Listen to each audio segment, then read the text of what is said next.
I'm here with Glen Mulcahy. He is a brilliant mind in Ireland at the moment, and he's head of the innovation behind what's happening with Mojo in RTE. Thank you so much for taking time to talk to me. No problem. Listen, tell me, for those people out there that don't know what Mojo is, what's been happening and what have you done?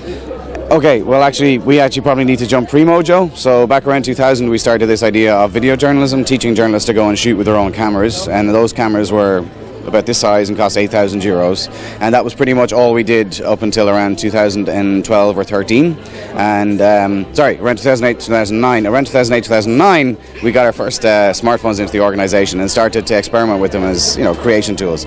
Yes, it was mainly for online, but I was abroad doing a course teaching people to use the big cameras, and I just happened to shoot some content with my phone and interview some people and edit it on an iPad, and I sent it back to RT, but I didn't tell them, not much like the story you just heard here actually, and it passed all the QC tests, and I kind of thought, okay, so there's something in this. We know for breaking news this is inevitable, and for user-generated content it's inevitable, but what about it as a serious journalism tool?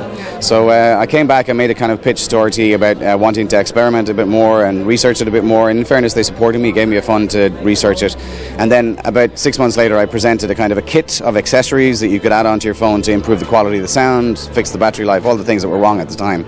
And then we started training the journalists. So we pretty much trained 180 journalists in the RT newsroom. We haven't walked away from our traditional method. We still have cameramen, we still have big cameras, but we have a situation where when a story breaks, our journalists are agile and ready to respond to that and know that the device that they have is capable of doing social media, radio, TV, live, all from one device. So that's how it evolved. Wow, so they must be very happy because you've saved a lot of money doing this. Well, yeah and no, actually. So if we had stopped buying the big cameras, then we would have saved a lot of money, but we haven't done that. So in fact, ironically, off Mojo and RT is probably cost a little bit more. Okay. But the paradox there is that the journalists wanted the smartphones anyway, so it was kind of a case of looking at it and pragmatically and just say, well, they're going to have the tools, so let's see if we can get great content off it as well. And the other difference is as well, like if you buy a big broadcast camera, they're like €60,000. If you buy a smartphone, it's €600. So when you just do the math, you can get a lot of smartphones at the price of one big camera. So no, I think it's not driven just by finance. I think it's much more about the idea of being able to create versatile content. And I think as a journalist, you want to diversify as well. You want to be the best of what you do, and you want to be out there on the moment. And you've given them a new tool now that they can send content as quick as possible. Is there a lot of relief within the journalism industry at the moment about this, or what way are they taking it? I'm not too sure relief would be the word that I would use, to be honest with you. I think there is a split camp. I think there's a huge community of journalists who see the fact that the audience is migrating to digital platforms. They're consuming most of their content via smartphones, and it's a very, very agile way to work if you actually create content that way as well. But there's also a cohort of traditional journalists, both in print and in radio and in TV, who are petrified, for want of a better word, because they're used to what they do every day, and the idea of having to learn new skills and everything else is something that is abhorrent to them.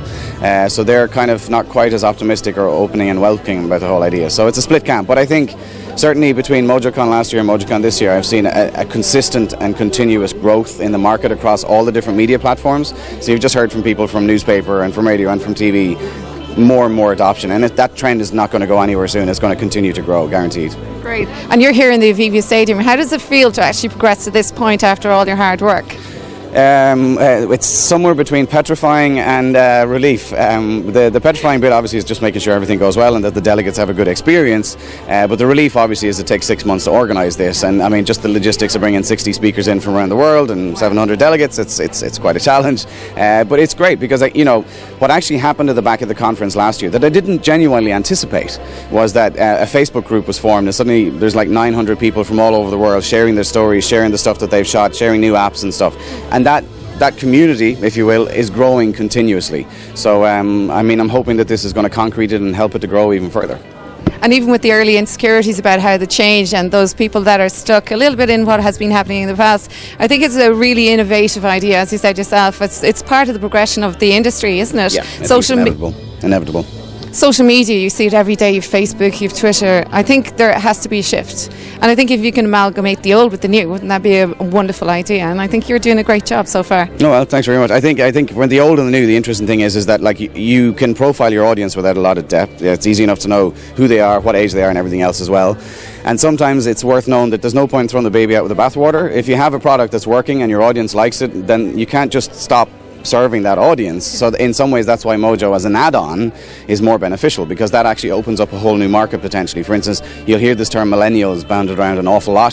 Millennials, generally speaking, don't watch traditional linear television, but they consume everything via Snapchat and Twitter and Facebook, so you have to serve them on the platforms they're on. And so it's a pragmatic approach. It is. And it's a clever approach, I have to say, as well, because Hopefully. you know what, to move with the times sometimes is the hardest thing, but if you embrace it, somehow you'll adjust to it. And I think all those people that are old school, I love pieces of paper and writing down still, as opposed to putting stuff into my phone, so you're never going to lose that. But if you adjust slightly, I think it'll make such a difference to the industry. Yeah, absolutely. No, you have to be agile, you have to be able to adapt. That's the only key to success in the future. Very exciting times ahead for you. Thanks very much. Yeah, fingers crossed the 2 days will go well anyway. We'll see. And for anybody who wants to find out more about Mojo and how to get involved or even to support what you're doing, where would they go? Just go on Facebook or? Yep, so, well, obviously there's the website for the conference, so you can find out about the speakers and kind of follow them and learn about them. We have a live streaming booth at the conference that's kind of interview speakers and everything backstage, and it's all driven by an iPad, just to show you can do it. And we also have the Facebook group, so if you search in groups just for MoJoCon, you'll be able to access the community there as well. I have a feeling this will work because it's very personal. I like the idea that it's on the moment, it's there, and it's a responsive thing to an event that's right in front of you.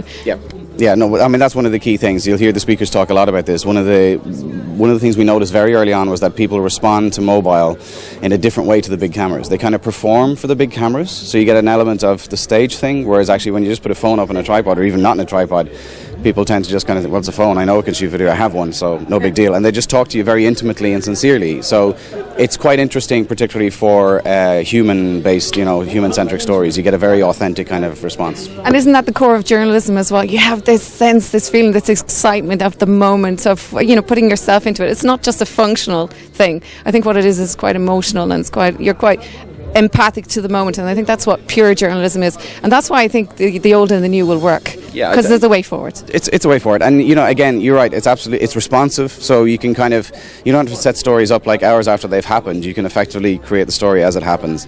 I think the older thing is as well, though, I don't think it has to be an either or. That is the most important thing. For any organisation thinking of doing this, just set up a small incubation hub, get a few people to test it, find a champion out of the people who really, really relate to it, and let them loose. And for the vast majority of the speakers here, you'll find that's the recipe for success.